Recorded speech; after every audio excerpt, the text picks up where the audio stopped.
Bandai really almost had us with this one. After waiting 4 years, another variant of the Siege series, a Mighty Strike Freedom Gundam. Most people were not happy with this. The box art is fire though. As you can see, it's pretty much looking exactly the same as before. Minor updates, looking quite nice, but the thing is, it costs much more than the original one. Everyone is saying that only the backpack is different. They literally even used the same parts as the original Strike Freedom Gundam, which is not anime accurate. Here is an anime accurate image, and you can see it looks very different. But you know, Bandai is going to do what Bandai does, recycle the same frame. You can see that the head unit, it's a little bit different. You can open it up, but I think these are separated pieces which you replace. There is also these mechanical clear coating pieces, kind of like the one they did with the Sazabi. And I'm also very curious about the translucent parts on the backpack. They're also supposed to be coated in something special. The frame, it looks almost exactly the same. The gold is now gloss coated instead of matte, so it's supposed to be even more shiny. They've altered some things like the shoulders,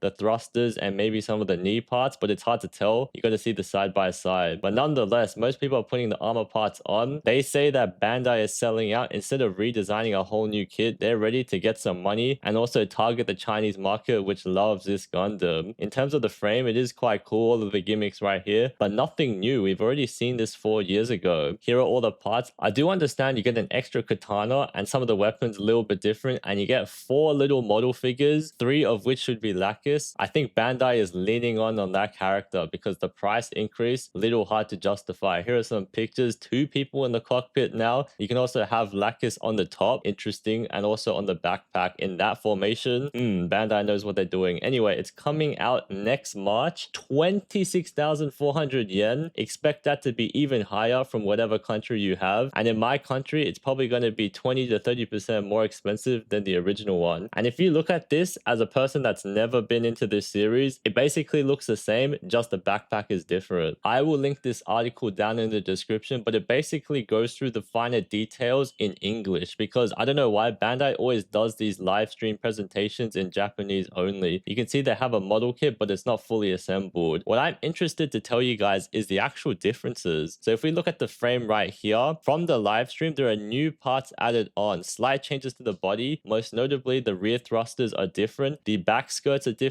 and then the V-fin funnel is different as well as the inside of the chest. So not very obvious, but there are differences. The side pieces on the armor are different. Also, the glossy gold, you probably can't tell until you see it in person. So let's see how that turns out. Maybe that's how they justified the price. There was a lot of emphasis on the changes to the backpack, particularly these translucent red pieces. We really have to see if it's worth the hype. You can see the shoulder pieces, mechanical clear red, and also you're going to have mechanical clear blue. I don't know how obvious that will be. Like, I do understand it's kind of cool they can have the figure onto the front chest. Is this really justifying all of the price changes? I don't think so. You can see the front armor is also a little bit different too. The backpack is cool, although it's not anime accurate. You can really feel that these pieces right here, I have people saying that theirs broke off very easily. Has Bandai solved that problem? I already know people are going to be complaining about the option part sets because you have 1 shield, the previous one had 2, and people were even complaining that why didn't they just release an expansion set for the original one instead of making a whole new kit? But regardless of all the criticism, this is going to be an amazing kit. The original MGEX Strike Freedom Gundam was absolutely phenomenal, and I did not regret it at all. If I had a choice between getting another one though at that price point, maybe not. But at the end of the day, despite all the hate, people are still going to be flocking to this kit, and maybe the changes they made are worth it. We'll just have to wait and see. I don't recommend anybody pre-ordering this until you see the reviews because that price, that's looking a little expensive. Bandai is out there to make some money. But anyway, I hope you guys enjoyed the video. Feel free to give a like and let me know down in the comments, what do you think about this kit?